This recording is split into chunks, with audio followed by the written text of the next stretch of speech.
Estava com saudade de vocês.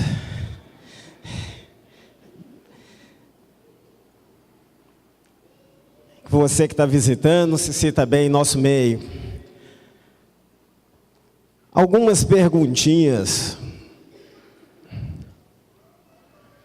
Quem nunca pensou em desistir de algo que você queria muito, mas estava difícil de conseguir, levanta a mão. Carteira de motorista também vale, tá?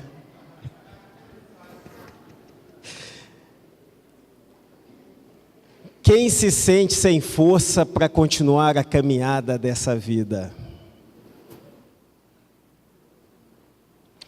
Mas a gente tem que batalhar. Quem muitas vezes, mesmo rodeado de muitas pessoas, não se sentiu sozinho.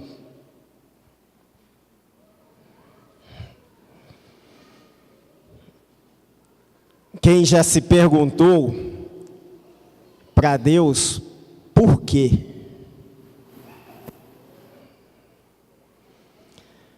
Então essa mensagem é para mim e é para você. Amém? 2 Coríntios, capítulo 1, versículo 1 a 11, nós vemos Paulo que estava tendo uma trajetória e de repente Deus fala, olha, eu não quero você aí, eu quero você fazendo a minha vontade. E Paulo tem uma guinada na sua vida, né? E a gente vai lendo a história de Paulo, de Timóteo, de tantos outros, de João. E nós vemos que esses homens foram chamados para servir a Deus.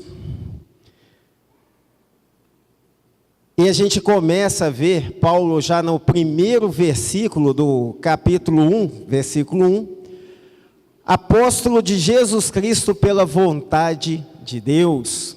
Paulo já começa assim o texto. Sou apóstolo pela vontade de Deus.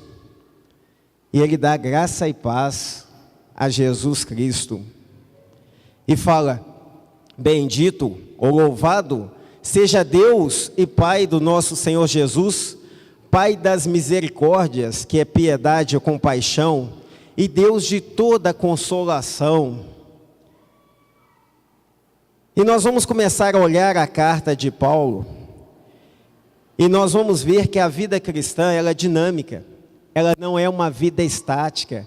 À medida que a gente vai caminhando, vão acontecendo coisas na nossa vida que vão nos fazendo aprimorar aquilo que a gente já conhecia, né? E uma coisa que não pode acontecer na vida cristã é se ajoelhar, ficar parado, lamentando. Isto não dá. Porque a partir do momento que eu fico lamentando o ocorrido, o que acontece? Eu deixo de olhar para o alvo, que é Jesus Cristo. Eu passo a olhar para o chão. Eu passo a olhar para os meus problemas. Eu passo a olhar e figurar e olhar bem fixamente aqueles problemas. E começo a achar que aqueles problemas não têm solução. E a vida de Paulo é uma vida dinâmica. É uma vida que não para. Nós vimos na escola dominical, né, Paulo enfrentando os desafios para poder chegar para o irmão e falar, olha, Jesus te ama. Ele tinha que entrar num barco sem saber se a Maria Júlia Coutinho, né, tinha feito a previsão se naquele dia ia ter tempestade ou não. Ia pela fé. Era Deus operando o tempo todo. Era uma entrega. Nesse texto de Paulo, nós vemos Paulo falando no versículo 6, se sofremos, é para que vocês recebam ajuda e salvação. E se somos ajudados, então vocês também são. E recebam força para suportar com paciência os mesmos sofrimentos que nós suportamos. Muitas vezes, a gente para no dia a dia das nossas vidas e começa a achar que Deus não está nos abençoando, que Deus está longe, mas Ele está próximo. E uma coisa que eu tenho aprendido na minha vida, principalmente nos últimos 3 anos da minha vida, é que em meio às tribulações Deus está. É em meio às tribulações que Ele tem me tornado forte. É em meio das tribulações que Ele tem se mostrado. E é em meio às tribulações que eu tenho podido conhecer esse Deus que eu sirvo. Amém? Então, a gente tem que começar a olhar para as tribulações como algo que pode nos ajudar a vencer aquela etapa e pode nos ajudar principalmente a caminhada. E Paulo também teve essa experiência no versículo 8. Quando Paulo fala que era tantos os sofrimentos, tantas perseguições, que ele achou que ele não ia sair com vida. E ele fala, as quais foram muito além da nossa capacidade de suportar, a ponto de perdermos a esperança na vida. E de fato, já tínhamos sobre nós a sentença de morte, para que não confiássemos nós mesmos, mas em Deus que ressuscita os mortos. E amém por isso. E nos livrou e continua nos livrando de tal perigo de morte. E quando a gente vê esse texto, a gente começa a ficar arrepiado, né? Fala, poxa, em meio a tantas dificuldades, ainda assim ele não desistiu. E por que que não desistiu? Porque Paulo teve a mesma ajuda que eu e a minha família e tantos outros têm tido, que é o que está no versículo 11. Enquanto vocês nos ajudavam com as orações, e deve ser assim na vida cristã, nós devemos estar orando um pelos outros. É a oração que fortalece naquele momento em que muitas vezes você nem sabe que o irmão está passando por uma dificuldade. Mas se você se sentiu tocado a orar pelo irmão, ore. Talvez naquele momento Deus fale, olha, esse irmão está precisando de uma ajuda. E às vezes a gente nem sabe. E deixa eu abrir só um parêntese rápido.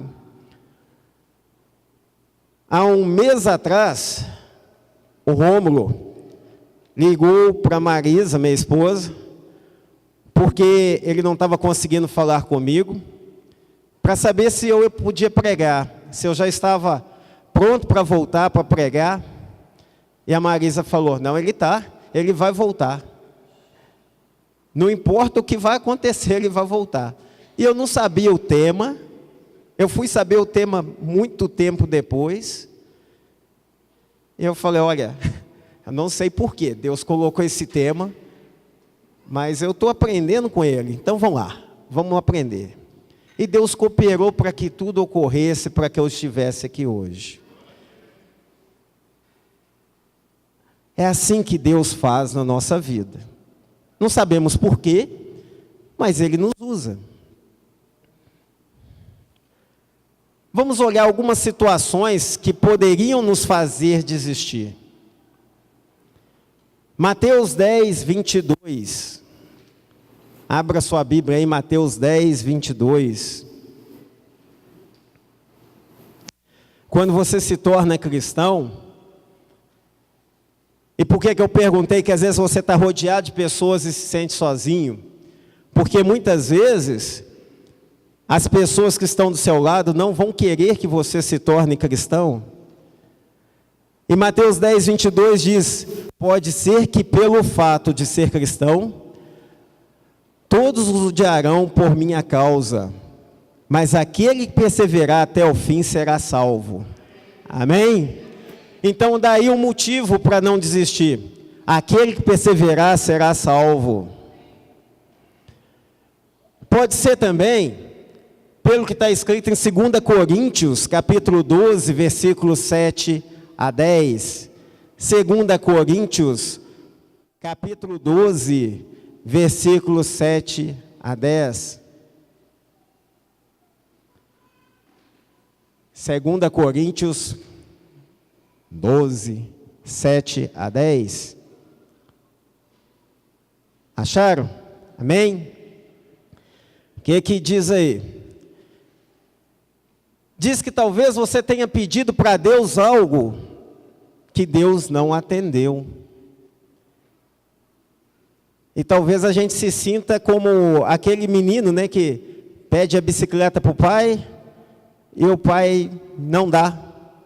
E você acha que seu pai não te ama. E talvez te ame tanto que acha que ainda não é o momento de ganhar aquela bicicleta. Ou que aquilo vai te afastar mais ainda da presença dele. 2 Coríntios 12, 7 diz: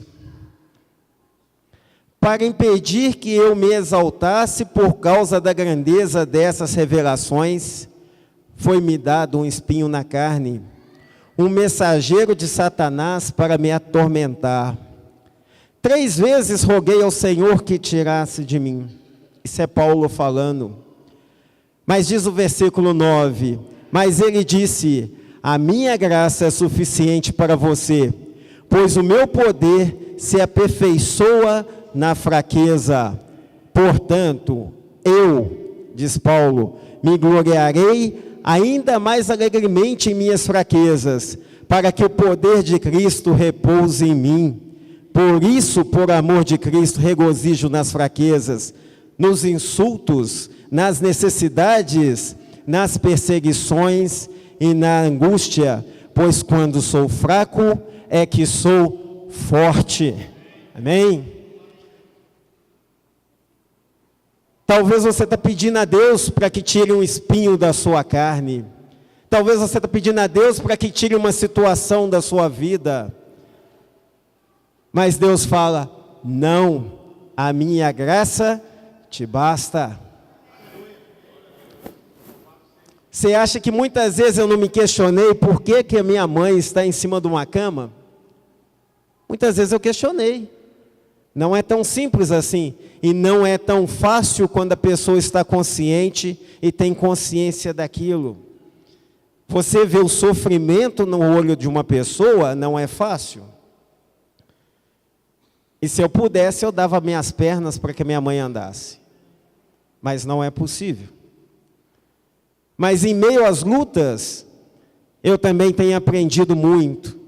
Tenho visto o amor dos irmãos.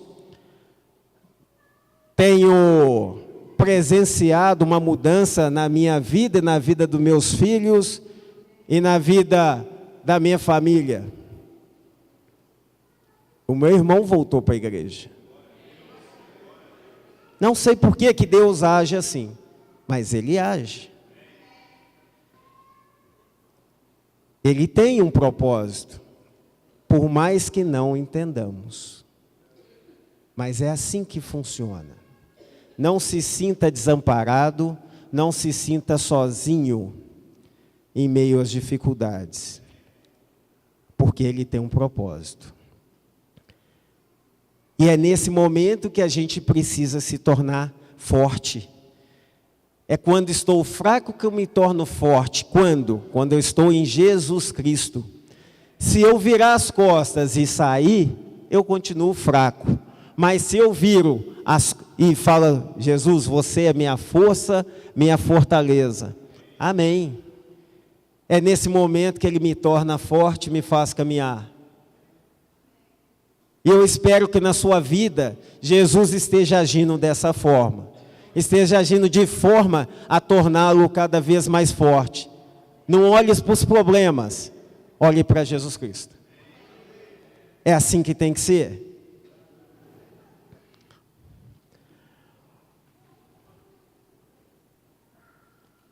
Pode ser que nessa manhã você esteja se sentindo afastado. Abra sua Bíblia lá em 1 Crônicas, capítulo 10, versículo 3. 1 Crônicas, capítulo 10, versículo 3.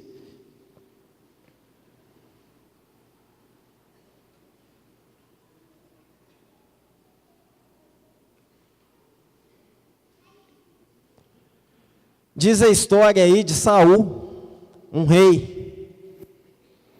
E nós vemos os momentos finais da vida de Saul.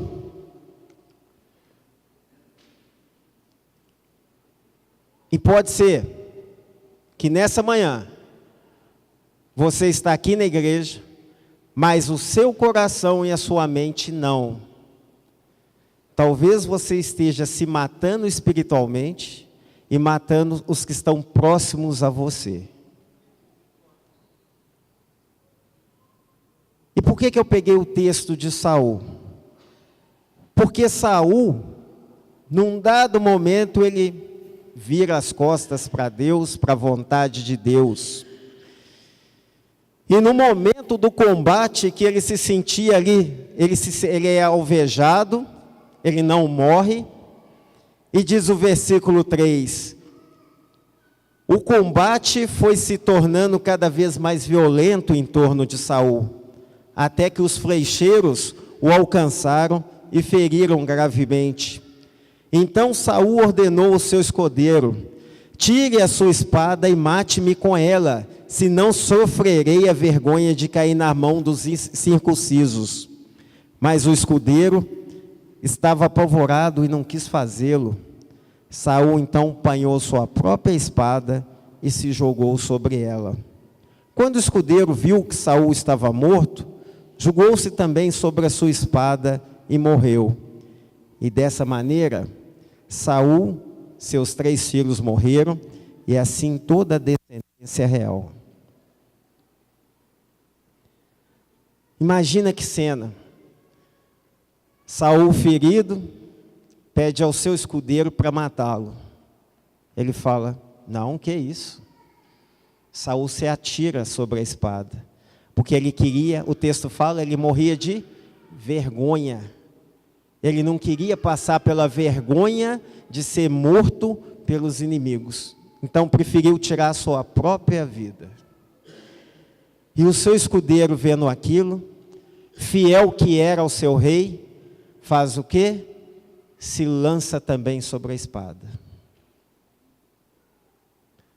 Será que muitas vezes, alguns de nós não fizemos isso espiritualmente? Nos lançamos sobre a nossa própria espada, nos matando espiritualmente e levando outros que estão ao redor a se matarem. Então não se afaste de Deus. Não torne as costas para Deus. Para que essa não seja uma vergonha na minha vida e na sua. Por mais difícil que as coisas sejam. Mateus 11, 28 a 30, nos dá uma boa notícia. Mateus 11, 28 a 30. E nessa manhã o que eu quero fazer aqui é renovar as forças.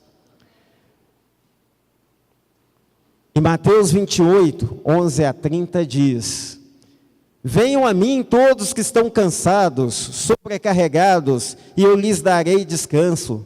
Tomem sobre vós o meu jugo e aprendam de mim, pois sou manso e humilde de coração, e vocês encontrarão descanso para vossas almas, pois o meu jugo é suave e o meu fardo é leve. Quer um conselho? Lança os seus problemas para Deus. Não carrega ele, não. A melhor coisa é, Deus, o Senhor sabe o que é melhor na minha vida. Espera nele, confia nele, e no mais, ele fará.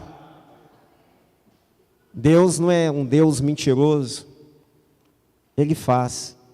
O problema é quando a gente quer que ele faça de acordo com a nossa vontade.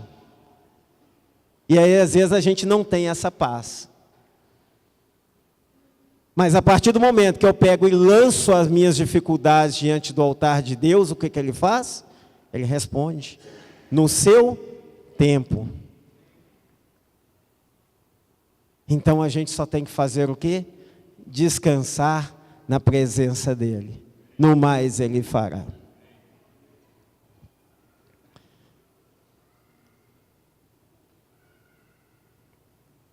Um outro exemplo de alguém que não desistiu da caminhada, Lucas 22, 42.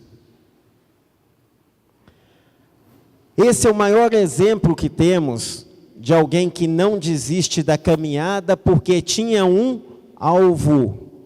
E é importante que na vida cristã nossa a gente tenha um alvo, porque a partir do momento que a gente perde esse alvo, a gente não sabe para onde vai, a gente não sabe qual rumo a seguir. Então, meu irmão, minha irmã, nessa manhã, não perca o alvo, continue prosseguindo. Jesus tinha um alvo, que era salvar a todos nós, e ele não desistiu. E ele fala, nos momentos mais difíceis da vida dele, ele fala: Pai, se queres, afasta de mim esse cálice, contudo, não seja a minha vontade, mas a tua. Jesus estava para morrer na cruz. E nesse momento ele fala: Pai, seja feita a tua vontade. Mateus 27, 46 também nos dá mais um ensino. Jesus estava na cruz, estava próximo à cruz, perto de morrer, já sofrendo todos os insultos, todos os escárnios, e sentindo ali todo o peso do pecado. Imagina todo o pecado do mundo sobre o Filho de Deus. Era algo, Deus não suporta o pecado. Não é o pecado que faz separação entre o homem e Deus. E naquele momento Jesus é o quê? É a ponte que nos liga a Deus. E é nesse momento que todo aquele pecado do mundo estava sobre ele. E Mateus 27, 46 diz: por volta das 3 horas da tarde, Jesus bradou em alta voz: Eloi, Eloi, lama sabachthani, que significa: meu Deus, por que desamparaste? Ainda assim, ele poderia ter descido da cruz, mas não desceu. Poderia ter desistido, mas não desistiu, porque tinha amor por nós, porque nos amou primeiro. E Jesus, em Lucas 23, 34, nos dá um ensino, que é um ensino que a gente tem que ter na nossa caminhada cristã.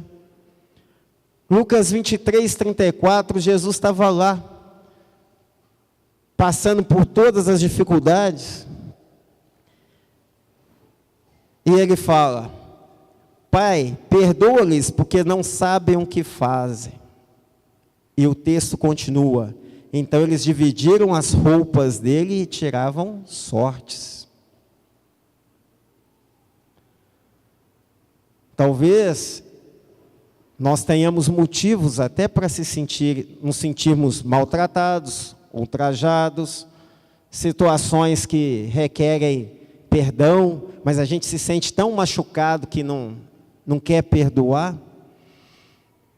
E é nesse momento em que tem que ter um alvo. Se eu quero caminhar, e Jesus perdoou, por que eu não? Jesus, se Deus falou que eu devo perdoar, por que eu não vou perdoar?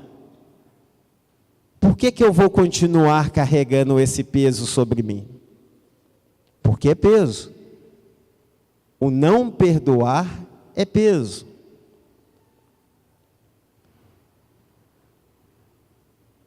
Tudo com o objetivo de João 3,16, que essa igreja sabe de cor, que é o quê? Porque Deus amou o mundo de tal maneira que deu seu Filho unigênito, para que todo aquele que nele crê não pereça, mas tenha a vida eterna. Olha o alvo aí. E agora? Você e eu somos instrumentos na mão de Deus. instrumentos para alcançar outras vidas.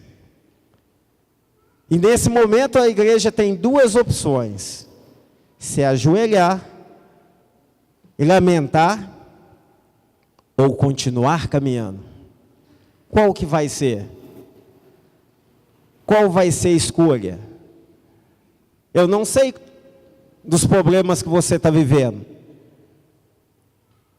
mas há sempre um novo recomeço. Há sempre uma nova chance. E agora, o que vai ser?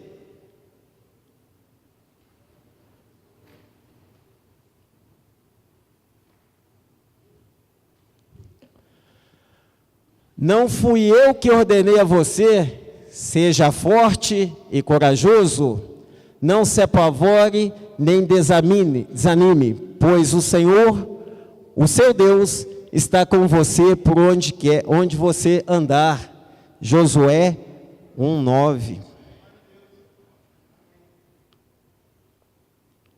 Que nessa manhã, essa igreja e nós possamos lembrar que foi Ele quem nos ordenou, por onde quer que caminhássemos, Ele ia estar conosco.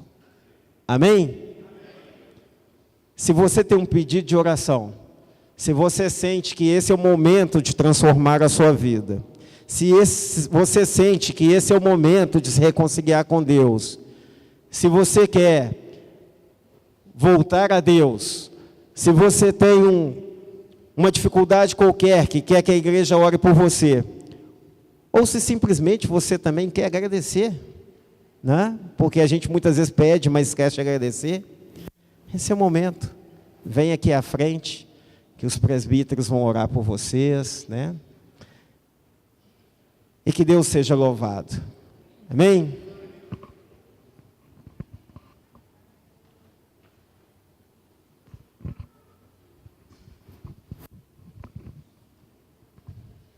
Com esplendor de um rei, em majestade e luz, faz a terra se alegrar, faz a terra se alegrar.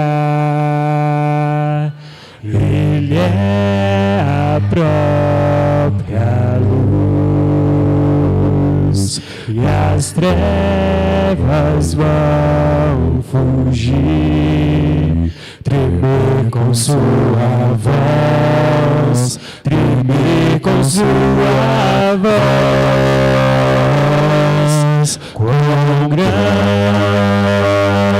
é o meu Deus, cantarei quão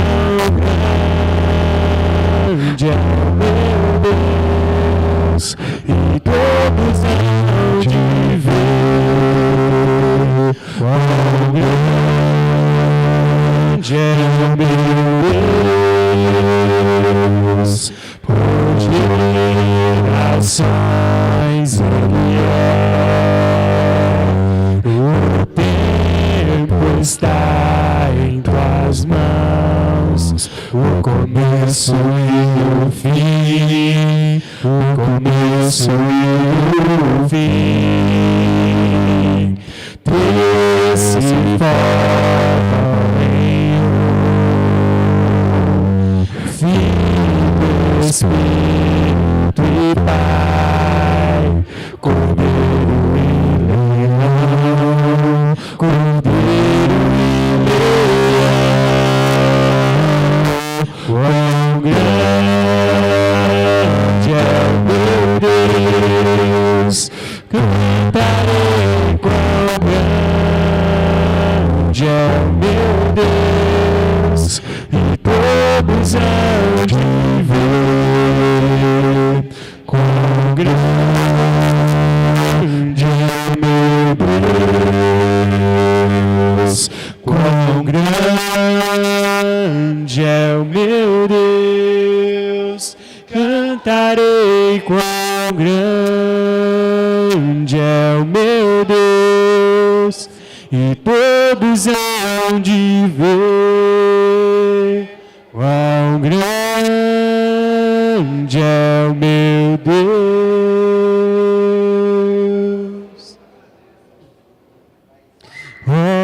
Cantai outra vez, cantai, novas de amor e vida, pois eu nelas encontro paz, novas de amor e vida, belas sublimadas,